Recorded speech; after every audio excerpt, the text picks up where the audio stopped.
Je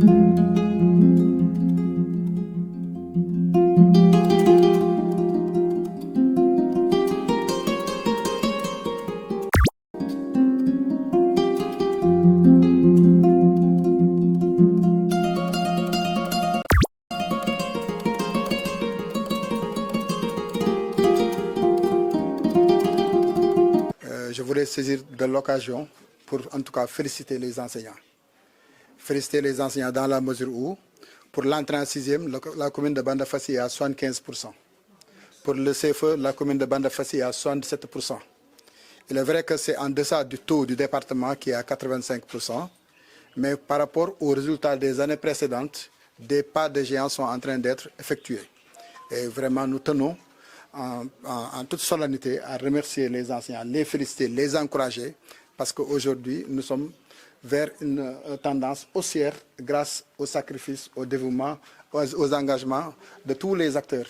La commune, les parents d'élèves, les élèves, mais principalement les enseignants.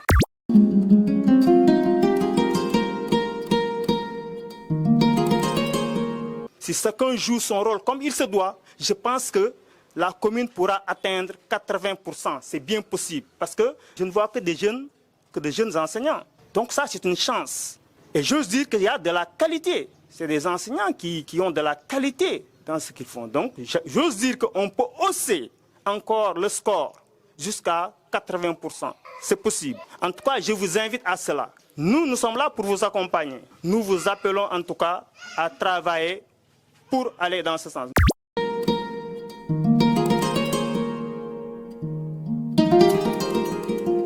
On devrait penser aussi au quantum horaire, le temps d'apprentissage.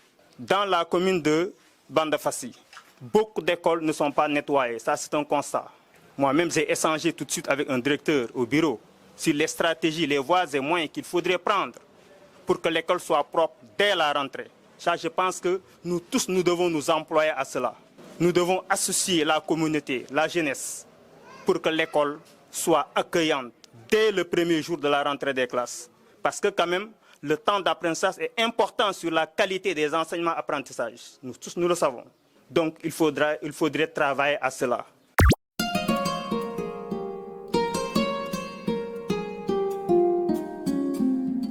Nous avons des craies, nous avons des cahiers, tout ce qui est nécessaire quand même pour le démarrage.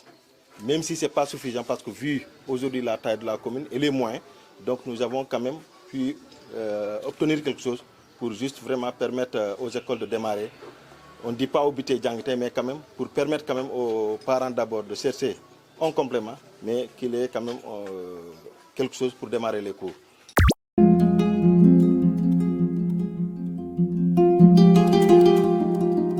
La qualité se construit dans la salle de classe, bien entendu avec les intrants. Lesquels intrants aujourd'hui sont là. Même si ce n'est pas suffisant, ce ne sera jamais suffisant pour faire pour nos enfants. On a tendance à dire que si vous pensez que l'éducation coûte cher, essayez l'ignorance.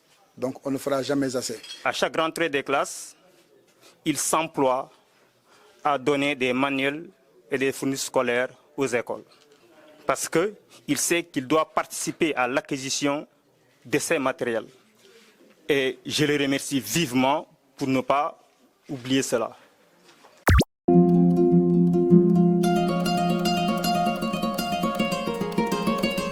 Cette année, il y a des problèmes de table-banc. Et nous n'avons pas assez de moyens. On s'est dit cette année, nous allons diminuer pour orienter l'autre fonds, vraiment pour réhabiliter les table-bancs. C'est une promesse qu'on avait eu à faire ici, un engagement qu'on avait eu à faire. On veut vraiment concrétiser ça. Cette année, le conseil municipal de Bandafassi a fait un arbitrage et a voulu continuer à soulager les parents en donnant les fournitures, à assister l'école avec le matériel de la craie et tout ça, mais aussi en prendre en compte une question qui est très importante, c'est la question des tables-bancs. Pratiquement dans tous les établissements, il y a une tension. Je ne parle pas seulement de l'élémentaire, même au moins.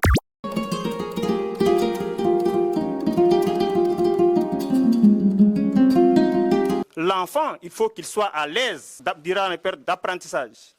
Et pour ce faire, il faut qu'il soit bien installé. Et sans table-banc, ce n'est pas possible. Le fait de penser réparer les carcasses qui se trouvent dans les établissements, dans les écoles primaires élémentaires, est une excellente idée.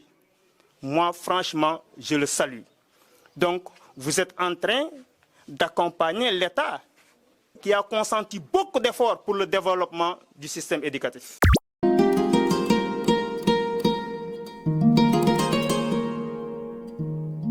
Parce que l'année dernière, on avait pris en charge tout ce qui est impression et photocopie des documents. Et encore cette année, on réitère toujours cet engagement-là. Maintenant, s'il y a des écoles qui ont quand même de l'électricité et qui ont le matériel nécessaire, nous on peut les doter des consommables. Mais les écoles qui n'en ont pas, chaque fois qu'il y a essai ou bien quoi que ce soit, signalez-vous à temps. Nous, on prend toutes les questions d'impression et les photocopies et tout ça.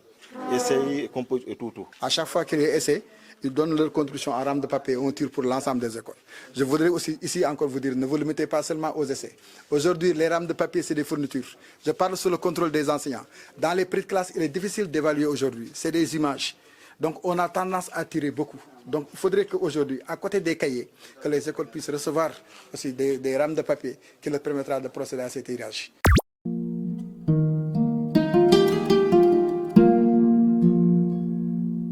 Il y a beaucoup de difficultés, des difficultés liées au personnel, des difficultés liées aussi aux pièces d'état civil. Il faudrait à un moment donné qu'on aille dans le sens de régler définitivement cette question.